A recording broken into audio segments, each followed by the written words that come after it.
There ain't no grave can hold my body down. There ain't no grave can hold my body down. When I hear that trumpet sound, I'm gonna rise right out of the ground. Ain't no grave can hold my body down.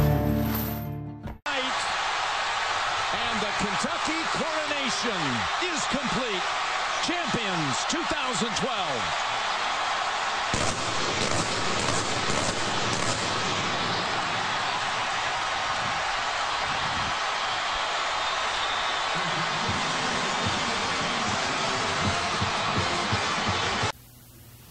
Hello everyone and welcome back to the Sports Horn. Chris Westendorf, Clint Schweitzer, the counterpart as always. Clint, let's get right into it and let's get into this NCAA basketball wrap-up, which is what we are here to talk about today. I believe a certain team that we don't like a whole heck of a lot was playing in this championship game, which would be the Kansas Jayhawks. They played Kentucky Wildcats. Tell me a little bit about what you thought about the game and how it ended up. Well, the Kentucky coronation is complete. From the home of Bourbon to Bourbon Street, the title has been handed over to the Kentucky Wildcats. Never possibly a more deserving champion in several years in NCAA basketball. They were dominant, freakishly athletic.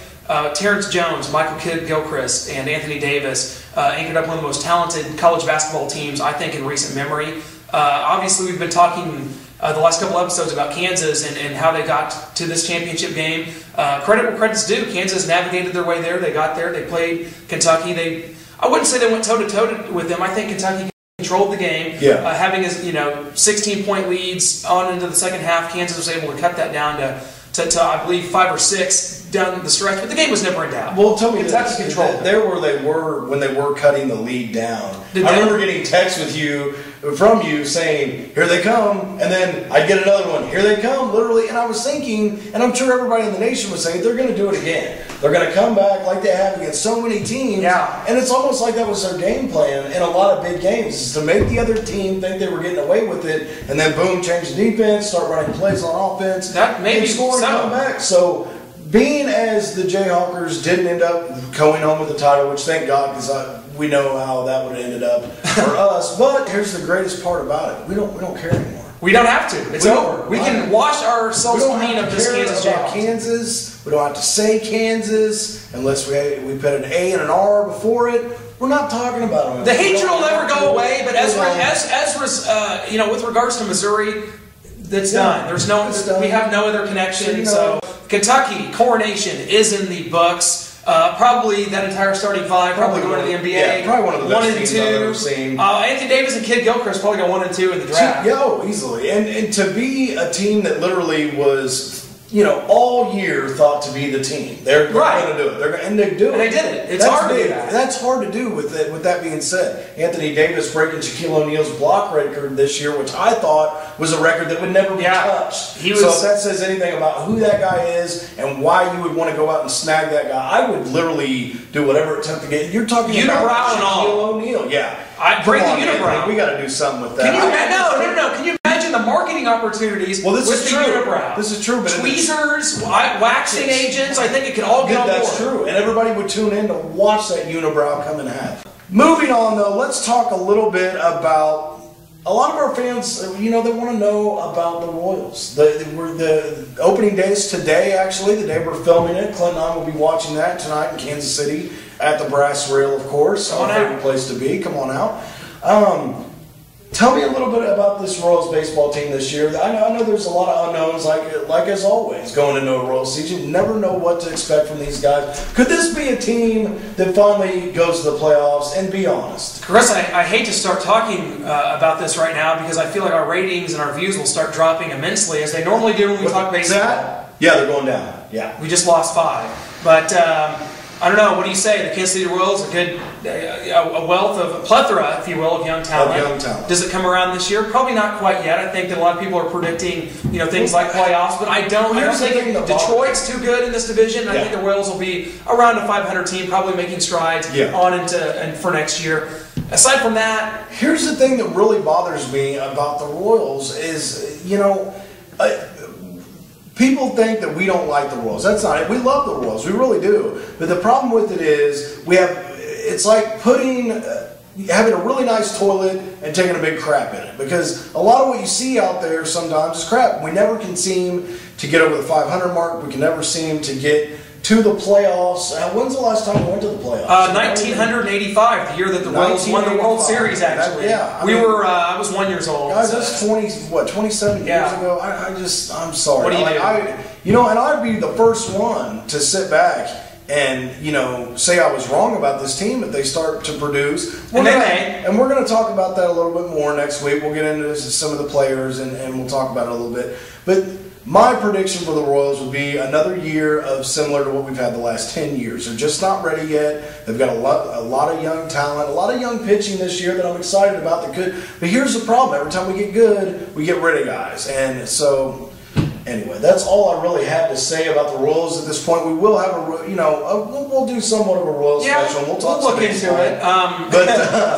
But probably most importantly, and this is what I wanted to finish with, we're going to start talking big time about who we can look for the Chiefs to take in this year's draft. A lot of people, I've seen Luke Kuechly from Boston College. Yep. Of course, we've seen Riley Reed from Iowa at tackle. DeCastro from Stanford. Dontario Poe from Hightower. I've seen so many. At this point, I think we talk positions, though. What do the Chiefs need? Where are our filling positions? I like right now to look at 3 specific positions. Inside linebacker, defensive tackle, and offensive line. No doubt. Really guard or tackle there. You can look either. I don't think that one is glaringly worse than the rest. Yeah, I agree. To me, and this is just my personal opinion, I have nothing against Javon Belcher. He's actually, if you think about it, the guy has been a starting linebacker for the Chiefs for years now, and one of those guys is under the radar. But the thing about it is he's just not a one linebacker. He's a backup. He's a special teamer in my eyes. So I think bringing in a Luke Kuechly would be my first pick, and I'm not kidding. This guy performed phenomenal at the combine. Maybe show a little footage up there. Just absolutely performed phenomenal at the combine. He's a guy that can come in. You put him with Tamba Hali, Derek Johnson, and Justin Houston. My God, that's a young linebacking core that can dominate for years to come. Of course, in the second round now, we're hearing that possibly maybe a Devon Still or even a Vontaze Burfict. If the Chiefs, if they don't go linebacker in the first round and you don't go with the Boston College linebacker, you do have Vontaze Burfict, who was a first-round talent as of a year ago. He chose not to leave, and he comes back and his stock dropped a little bit, but could be a fit. Right. I think with the signing of Eric Winston, I think it opens up. Yeah, you got to go linebacker. You want to go linebacker, defensive tackle, or defensive tackle, linebacker. Those have to be the first 2 picks in my eyes. That's just my opinion. Of course, we want everybody's opinion on the Facebook page. But tell me what else we can maybe look forward to. Are there any trade deals out there looming for the Kansas City Chiefs? I don't think so. I think the Chiefs are going to pick at 11 because when you're talking about moving up from 11 on ahead of that, it's really tough to do in this NFL landscape. It's hard to get up. You can get a couple spots if you want to say go from 7 to 3 or something. You do that. It's really hard to get up. I think that's what everybody's going to think that I meant when I said that. But as we all know, Scott Pioli does what? He trades down. Hard to do that too. It's hard to do that these days because a lot of people don't want to, give up too much. But Pioli does like picks though, and he does. And what are the chances though? The Chiefs have been able to build some depth through free agency and through the last couple of years. The team is probably at its best it's been in several years as far as depth. Yep. Does that mean that there's any chance the Chiefs can go at number 11 and take the best available player at receiver or at defensive back or another position? That's what we've been seeing so far. That everybody's saying is they can take whoever they want. Howard Floyd. Is that possible? We don't have to take anybody. Would be nice. The simple fact of the matter is Matt Castle's going to be our starting quarterback. You're either going to have to get okay with that, or you're going to be miserable all season. We either got to get behind we got to get behind him. I don't really like it. I'll be honest. I think he's a great backup quarterback. I think he's a guy that can come in and win you some games. But I don't think he is a starting quarterback in the NFL. Do we see Brady Quinn starting at all this season? I think it's possible. A lot of people have tried to put that out of my mind and said Brady Quinn will never see the field. But you know what? Brady Quinn, a former first-round pick, could absolutely find himself in action. If you had last year Tyler Palco starting games for the Chiefs, Brady Quinn could be in there. Well, and then don't forget, Ricky Stanzi, second year now, got a year under his belt, learned the offense. Could this guy compete? I think it's an open competition coming in to training camp. I don't know why you wouldn't approach it that way because, guys, anybody can jump off the map. Tom Brady came from nothing and jumped off the map. Why couldn't a Ricky Stanzi do that? He had some good years at Iowa. Brady Quinn had some good years at Notre Dame. I mean, there is some. We'll see where Quinn fits in. I'm interested to see because Quinn is the best athlete of the bunch. There's no doubt. He is. Now, where he's maybe lacking, he was unable to maybe transfer his skills into the NFL game. Yes. He has some vision problems, some accuracy issues. We'll see. Maybe that gets worked out. With this Chiefs team, maybe he never sees the field like people say. We'll see. Maybe Matt Castle is healthy for an entire year and leads our Chiefs. So we'll see. Hey, Chris, don't forget, next week, Mizzou football spring game. We're going to be talking Mizzou spring football next week. I'm so freaking excited. We're going to set the scene for the 2012 football season for the Missouri Tigers next week as we'll be at the spring game. It is going to be, these guys, these next 3 weeks, you don't want to miss any of these episodes because we 3 of our biggest weeks. Football season is creeping upon, and that is what we do best. That's what we will fill you up with, is everything that you want to know.